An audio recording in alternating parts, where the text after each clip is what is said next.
Well, good morning, good afternoon, good evening, whatever the case may be, wherever you are, and welcome to this very special week 52 of the 52 Weeks of Leadership. Hi, my name is Jim, and this is Molly. Hi, everyone. We thought this day would never come. Well, and what are you talking about? I was about to say how it whizzed by. Oh, it sure did, The yes. pandemic's been good to us. I hope it's been good for you. So here we are. It is pretty amazing. This is actually the same studio that I stood in 51 weeks ago as I was recording the very first episode. And after all this time, for those of you who aren't familiar with Molly Anderson, the Executive Director of the Center for Leadership and Organizational Effectiveness, she's basically been the woman behind the scenes, the woman behind the curtain, making sure that this all comes together. She's been, have you been at every one, or did you take a week off for vacation? I did take a vacation. Yeah, okay, we'll have to not allow that to happen next time. So she's been at almost every one. Behind the scenes, working the tech, things like that. But she's got quite a leadership history herself in her roles, both as the Executive Director for the Center for Leadership and Organizational Effectiveness, used to be the head of leadership Niagara, and I'm sure there's lots of other things, but those are the two things I always brag about. Oh, me too. Okay, there we go. So we thought it'd be cool to bring her in for this last week of the 52 Weeks of Leadership, and thank you very much for joining us. Now, full disclosure, ladies and gentlemen, if you are watching this on Monday, December 27th, the normal day for the 52 Weeks of Leadership, and you're thinking, wow, how dedicated for them to be live streaming on Monday, December 27th, 2 days after Christmas. We're not that dedicated, nor are we actually here right now. What you are looking is a magic portal into the past.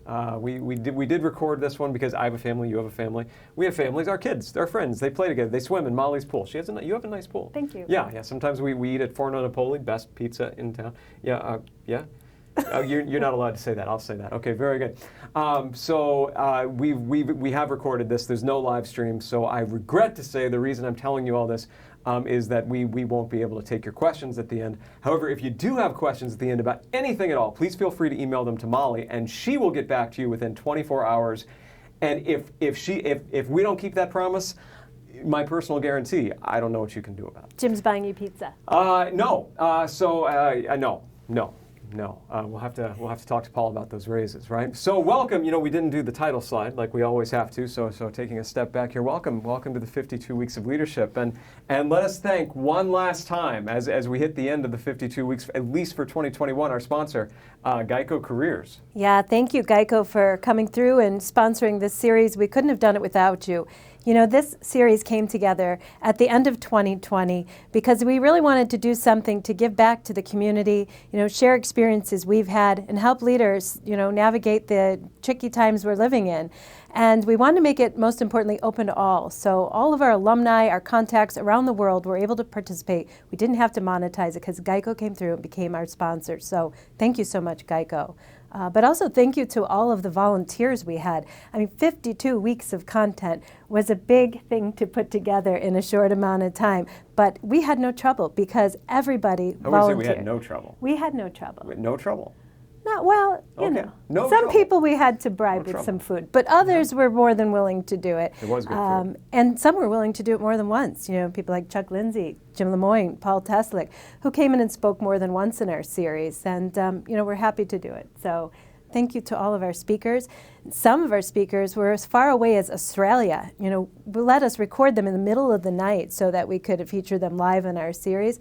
And many of them were our contacts from outside companies like Rich Gold at M&T Bank, Rich Ferrante at Rich Products. We also had John Scannell at Moog. So people were more than willing to help us schedule McFarland, Mark speakers. Klein. Yeah, we had some big names in the series. Which the series is not necessarily over. We're just saying for 2021, and we'll talk a little bit more about that later. Talking about, I went back earlier today, and I was actually watching some of the older ones. I was trying to figure out which one was my favorite. I do that too. And I was watching my first one. So I did the first one in the studio, and I actually meant to have the slide ready to go, and I completely forgot about it. So I apologize for dropping the ball. We'll edit that part out later, so people won't know that I dropped the ball. But in the first one, what I talked about, well, we started out with what is this thing called leadership, and what is the difference between leadership and management? And I told a couple of stories like the ones from my TED Talk, stuff like that.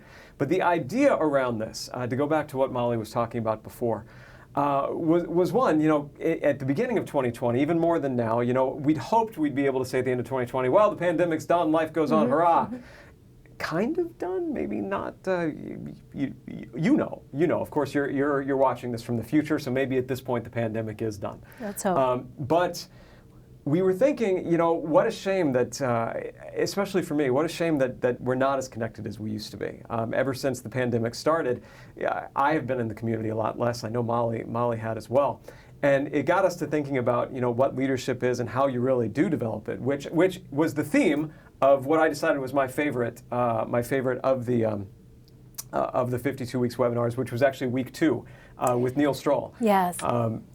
His theme was, and he said in there, leadership's not really, okay, take a step back. In week 1, I talked about the difference between leadership and management, and I gave my definition from Ike about how leadership is getting people to do what you want them to do because they want to do it, not because they have to do it, and then helping them to accomplish things they never dreamed were possible. And then, I was pretty proud of myself after that because, here's a deeper take on really what leadership is and defining it. And then Neil comes in the next week, and he takes it to a whole other level.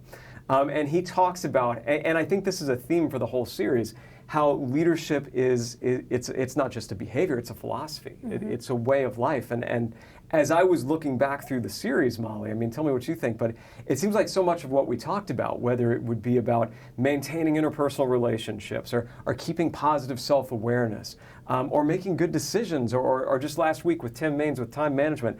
This is stuff that's critical and crucial and essential for great leadership, but it's also stuff that can just make you a healthier, happier, wiser, freer human being. Yeah, sadly, we lost Neil Stroll this past year. Neil was the co-founder and co-facilitator of our leadership coaching certification, and we lost him rather suddenly at the beginning of this academic year. But we're so grateful and honored for the time we had to work with him.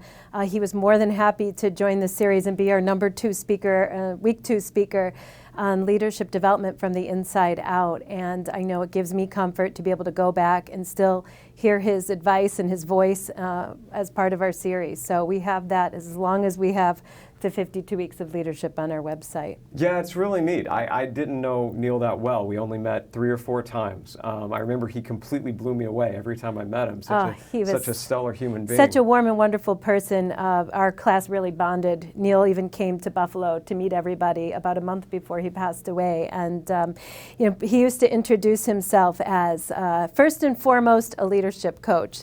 I point this way to Neil.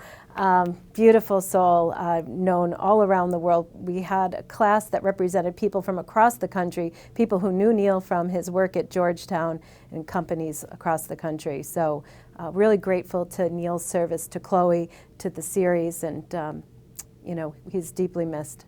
So he did tell me after the session that he really had put his heart and soul into that week 2, and that kind of summed up what he really felt about leadership and leadership development, which, for all we talk about leadership and what it is and how to do things, he really focused on leadership development. So as you probably know, all of the 52 Weeks of Leadership videos are archived on our website. You could Google 52 Weeks of Leadership. It takes you right to it. Not trying to sell you anything because it's absolutely free, thanks to Geico. Check out the second one. I think it was January 8th. It's the second week. It was a really powerful one. We actually lost, I can't believe we're saying this, but we actually lost 2 of our speakers over the course of the year. And the second one is the one that's right above Molly's head right now, Teresa Miller, who was, correct me if I'm wrong, she was the Chief Diversity Officer for SUNY. Vice Chancellor of SUNY, for Diversity, Equity, and Inclusion. Familiar face at UB. She raised her children in Buffalo, taught in the law school, and also had diversity initiatives here for the university, and went on to work for SUNY.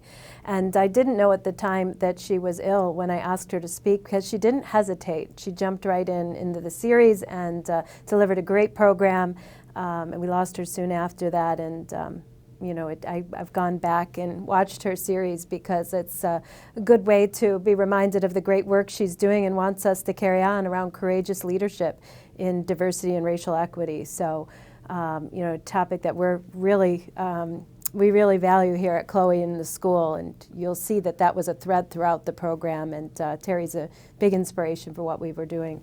We've had a few on the idea of inclusive leadership and diversity and equity and inclusion. I like to think we would have had the same number regardless of current events. I'm not sure if we would have, but we had Dr. Miller's, we had the bonus episode that I did with Kaylin Norris. Didn't we have a third one? Dr. Morabellivo. Oh, Dr. Morabellivo, of course. So we've had a few along those lines. Again, they're all available. Not trying to sell you anything. They're out there for free. But different takes, but all very relevant.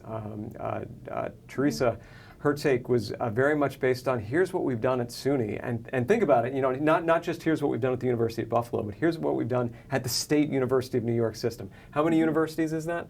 It's like 3,000. It's like 80, but it seems like 3,000. And she led the DEI efforts all across the way, and she said, here's some things that have worked, and so hopefully there's one or two things that we could take from that. Then when Kalen Norris came in and we talked about the research angle, and he's a doctoral student here, so it was really neat to get his perspective. Just a burgeoning researcher just starting out. We've had a few of those. I believe we've had Snail Horror talking about creativity, Evangeline Gang talking about, I believe, some things around emotions and leadership.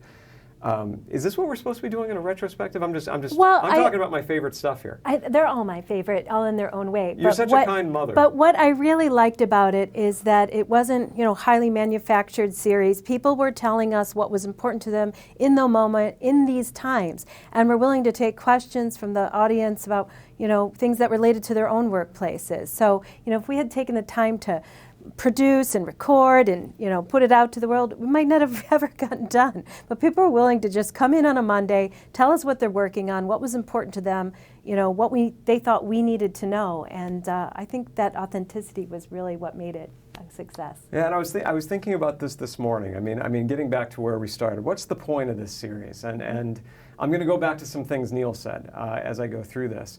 Molly and I talk about this all the time. At Chloe, we put on an annual conference. We put on the Leadership Accelerator program. We do lots of events, right? You could go to a speech or a presentation or a training, and it could be the most amazing presentation in the world. But if you go once, is that really going to change your life? Is it going to change your leadership style? Maybe a little, if the speaker's got a tangible takeaway. But for the most part, our philosophy is, this isn't something you can just do once. It's got to be ongoing. You got to keep reminding yourself. And at least my philosophy is this isn't easy. I've actually been thinking about this a lot lately myself. So I finished and we haven't talked about this, so I finished my grad school in 2015. I got my PhD, and I honestly, this is not going to reflect well on myself. I'm going to tell you guys a little secret. After I got done, I was thinking to myself, okay, I'm the expert now. I don't need to learn anything else. I'm done. I'm never going to another class again. I'm never taking another test. I don't want to learn anything. I'm done with that. And I've been thinking over the past couple of years, it took me a while to get around to this, that's really a closed-minded mindset. And to get involved in something like, to watch these webinars, to watch the videos like you're doing now, you have to admit to yourself, well, I don't know everything I could know about leadership. I'm not an expert on this thing. There is something I could learn. Maybe this person on the other side of the screen knows something I don't. Well, we didn't talk about the other side of the 52 weeks, the people who participated. And I, gotten to know them because many of them attended us week in and week out. They grabbed their sandwich. They watched it every Monday with us, joined in with questions. They're people who had the humility to want to, be better and learn more and be better in their organizations. And so, shout out to all the people who joined us every week. We had over 800 people participate in the series, and there were different people every week, but there were some people that, we probably should have given an award to. From all over the world. Yes. All over the yes, world. From Ghana, from Jamaica, from Costa Rica, from India. So we were, thrilled when we'd see their names pop up in the Zoom room each week. And from Buffalo. So if you're watching this, if you had the dedication to click the last one, thanks for joining us on this adventure. The goal here, one of the goals, there's a lot of goals, but one of the primary ones, at least for me, and one of the ones that we talked about, what would have been about 56 weeks ago when we first came up with this idea, was that, it's not a lot of time, it's just 30 minutes. So every time we've got at least one tangible takeaway, something you could walk away with, and, here's something that I could try tonight, here's something I could try this afternoon, here's something that I could try tomorrow. And going back, I think most of our speakers did a pretty good job of that. We had some pretty deep topics. Just last week with Tim and the triviality trap. He's so good with titles, Tim and the trivia. Try saying that 3 times fast. That's such a big concept, and it could be everything in your life, right? He was saying last week about how, when you got a lot you need to do, but you get stuck on a presentation finding the perfect graphic. And I'm glad I was muted because I actually started cheering for him, in my office, because I'm like, I do that all the time. In fact, I did it this morning when I was trying to find the perfect background graphic for this. And now I know to catch myself when I'm doing this. So we hope that you found at least one thing. And I would challenge you, if not, go back to the videos, watch them, and anytime you have any kind of leadership development opportunity, can you take one thing away and try it that afternoon, try it that morning? If it works, try it the next morning, and try to make that a habit. You know, it's like a treasure trove of talent. And so, you know, we're going to keep it up there as long as we can. If anybody wants to go and look at a video, it's there. If you want to see a different faculty member's perspective, you can find it. I encourage people to watch them over and over again because there's so much that they would fit in those 30 minutes. Sometimes they'd have to go, all right, I got to go back and watch that one more time. So you still haven't told us what your favorite episode was. Well, it was yours, of course. Oh, mine. Because you went first. Mine. Oh, okay. The first. Okay. That's. And last. We'd see what you would. Well, then it could be yours. This could be. This is my favorite episode right here. This is my favorite episode right here. But you know, now the challenge is on us because we just said every episode has something they could take and try. We got to do that, and we've got like 10 minutes to get that in. Well, you know, like many of our Chloe programs, Jim mentioned, you know, you don't sit, listen, leave, and nothing happens. We build in ways for you to practice and nurture your leadership. You know, other programs we have in Chloe, like our nonprofit board fellowship, are a great example of getting people out into the community to practice leadership, practice what they've learned in our classrooms and in our conferences That was and events. a great way to deflect the question while promoting a Chloe program. That's my job. That was very good. That was very well done. Yes, I've been involved in the nonprofit fellowship, and it's for those who aren't aware, it's a great program where we pair University at Buffalo students with nonprofits in the area, actually to serve on their boards of directors and learn from it. And you know, we challenge them. Not only are you there as an apprentice, you're certainly not there as a mascot. You're there to bring a fresh perspective. We tend to, and here's something that can be a takeaway. We'll go with that. We tend to discount the thoughts, the opinions of people who we don't think have as much subject matter expertise as we do, who we don't think are as smart as we are. If we go to that way, now we're getting into narcissism, but hopefully you see what I'm getting at. Sometimes it's really valuable to hear a perspective from someone who has no clue what's going on, because they're going to apply a fresh perspective to it. And that's what we've tried to do with the nonprofit fellowship. But that's, you know, also we hope that's a perspective that we brought with a lot of the trainings that we've had here in this room, in the studio, with everybody who's helped us with 52 weeks. So one time, let's see. Oh, go ahead. Well, you know, we spend so much time in and around leadership and organizational effectiveness. I thought it was really fun to hear perspectives from other School of Management faculty members, like Chuck Lindsay, talking about data analytics and why is that important for leaders. Yeah, I suck at that. That was a good yeah, one. me too. Yeah. So I learned a lot, and he came back twice. Or Ryan McPherson talking about sustainability, or even looking at things through the lens of entrepreneurs in our community. So I think it was really nice to go kind of outside of our traditional organization, human resource faculty. You bet, and I challenge you, if you go to the list of topics on the website, you know, find something that, like, I would never watch this isn't relevant to me, and give it a view, and, you know, see how it opens your eyes. There were a few topics that, for Tom Murdoch, I was just thinking, a couple of weeks ago, he did his on entrepreneurship and entrepreneurial innovation, and my entrepreneurship days are long behind me, and I'm okay with that. You know, some people love entrepreneurship. Not really my thing so much, so I didn't think I would get anything out of it, but I really did, so that was cool. You know, we were just sitting here patting ourselves on the back. I'm not sure what they logged in for. But one more pat on the back before we move on to a different topic, and I'm going to back up for this. So we want to say thank you to Richard and John and Chuck and Kaylin and Emily and Rich and Paul and Aisha and Rick and Prasad and Courtney and Marcia and Kate and Maureen and Anthony and Minchwan and Satish and Jamie and Larry and Althea and Danielle and Scott and Mindy and Tony and Scott and Dan and Dorothy and Evangeline and Gwen, Mark and Aaron and Lee and Marianne and Chad and Snail and Christy and Michael and Ian and Jesse and Tom and Tim and Neil and Teresa and Molly. And Geico. And everybody who watched us each week, because it was so much seeing you there and having you part of the discussion. So the journey is over now, right? We've reached the end of, I mean, the whole idea was, you know, for 52 weeks, that's even in the title, 52 weeks of leadership, we'll give you a little bit of something to, how did you put it at the very beginning of this? You know, what you need to lead. I think you had a catchphrase at the beginning of this. Something like that, yeah, yes. we lost it along the way. What you need to lead, and remember and keep in mind, and continue the professional development where we can all learn from each other, even if we're separate. Now, there's no more lockdowns. And it doesn't look like there's any more lockdowns in the future, even though at this moment in time, Omicron's a little scary. But you know, that's it then, right? 52 weeks is done. Now we just go back to our offices, and that's it. We're done. Well, the people who followed us all year are looking for more, and there's lots of people we know we haven't even had the opportunity to reach. So we're not giving up this easily. We aren't? No, we're not. You didn't. We signed you up for the first week again. The first week again. Yeah, I have to record another video soon. But we're going to take a different approach. We're going to make sure that you hear from us every week, and it may be a video, it may be a live discussion, it could be a blog, it could be research, it could be article, it could be homework. So we ask everyone to continue to follow us and stay with us for all of our different events and programs. You'll be hearing from us all throughout 2022. So here's what a lot of people don't know. Well, there's a bunch of things a lot of people don't know about this topic, but let me zone in on two of them. And one I think I said back in the first episode, but it's worth saying again. The reason I'm here, what a lot of people don't know about the University of Buffalo is that this university has a storied and international reputation in terms of leadership research.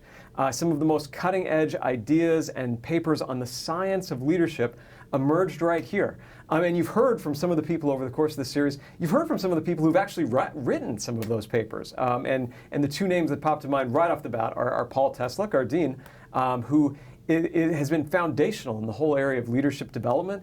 I mean, it's hard to tell this to normal audiences. We're not normal people as professors, but in the leadership community, Paul Teslik, Dr. Paul Teslik, Dean Paul Teslik, is a really famous guy for his work on leadership development and just how it happens, getting back to what Neil said, as well as his absolutely critical foundational work on the idea of shared leadership, which he did one of the 52 weeks on, the idea that you don't have to be in a leadership position to take a leadership role. Now, I'm sure you didn't need a professor to tell you that exists, but sometimes we're a little bit behind the times and, we need someone to say, hey, do you realize this?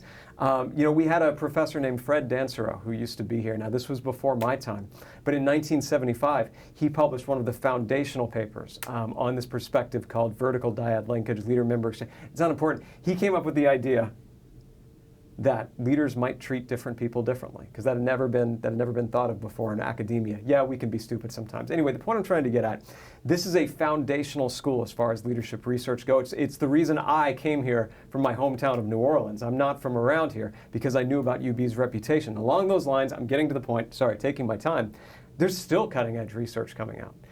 We are still learning all kinds of new things, especially in the modern context, in this bold new, hopefully post-COVID world, in this more social media-oriented world, in this more transparent culture, in this one that's near and dear to my heart, in a world where ethics are of more importance for organizations and businesses than ever before. We're still learning this stuff. There's still a lot of cutting-edge research going on with real practical implications, and I'm proud to say a lot of it's happening here. So with that in mind, there was part of me that thought, well, have we said everything we want to say in the 52 weeks? But wait, there's more. Yeah, but wait, there's more. Yeah, so we've got more coming, and we're gonna keep that going. And the mission, our mission, this isn't our official mission, but you and I talk about this a lot. What I see as the mission of the Center for Leadership and Organizational Effectiveness is to bring research and practice together.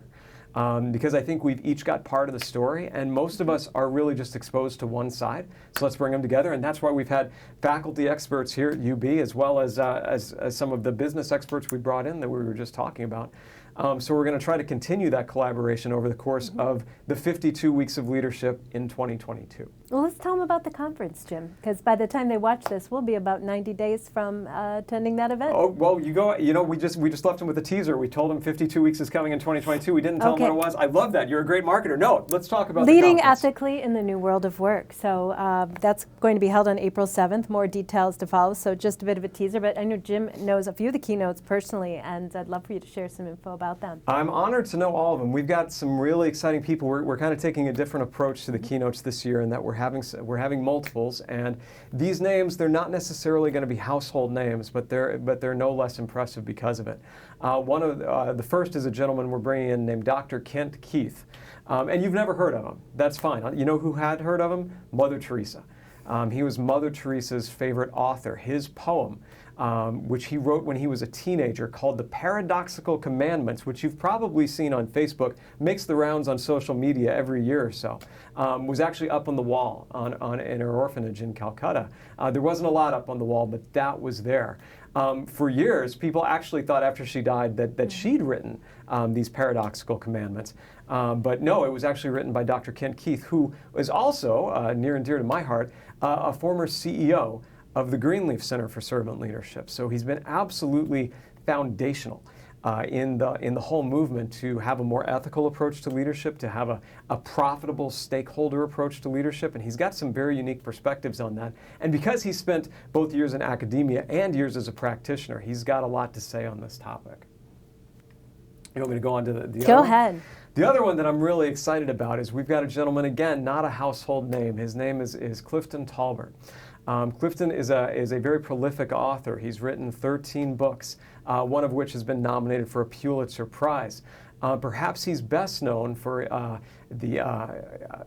his book, When We Were Colored, which is an autobiography that was actually optioned. It became a movie. It was a major motion picture back in the 90s, a biography about his life. He is the CEO of a consulting firm. As I said, he's written a lot of books. He started his own coffee brand, one of the only, I believe, African-American owned whole coffee brands in the world. And I'm forgetting a lot of really neat things about his biography, but here's one. You know who else he's spoken to? The United States Supreme Court. Not too long ago, he was former Justice Sandra Day O'Connor's personal guest. Went to talk to them about experiences in Americana. I've seen him speak once at our International Servant Leader Summit last year, and I've gotten to know him since then, and it's, again, an amazing human being, and I'm so excited to be able to bring him here to Buffalo. Of course, if you're not in the Buffalo area, I think we're going to have some options for you as well to virtually participate. Or if, who knows what the world will be like in April, right? We could be thinking, COVID, what was that? I don't even remember that. Or we could all be hunkered down again. So we're talking about some options along those lines. Yeah, absolutely. So look on our website in early January of 2022 for more details on our conference and how you can participate. And of course, we'll have, I understand we've got the ever popular and certified Dr. Dorothy Shaw-Samoa. I hope I said that right. Yes, I always butcher her last name. Like, we're close. We've known each other for years and years, but I still can't say her last name. She'll be giving a keynote presentation. So you've got a lot of brilliant people, and then you've got me. I'm apparently going to speak in that too, because I am a very cheap speaker, apparently. That's why they keep bringing me back. And we'll have our usual array of faculty speakers, research experts in a lot of different areas, a lot of the same people you've seen in the 52 Weeks of Leadership, as well as some of our industry partners and alumni. So it'll be a good time. We expect and hope that there will be an in-person component that'll allow for networking as well. What else do we have to tell them on this episode? Well, we still have our leadership coaching certification. If you'd like to join that cohort, we have our Leadership Accelerator program coming up, and of course, we do a lot of customized work with companies. We've adapted a lot of that online, but we're excited that in 2022 we're planning to be in person with companies, socially distanced, of course. God willing. Yes. God willing. And then for the 52 Weeks of Leadership coming up next, you're going to keep getting weekly content, although some of it's just going to come to you in emails.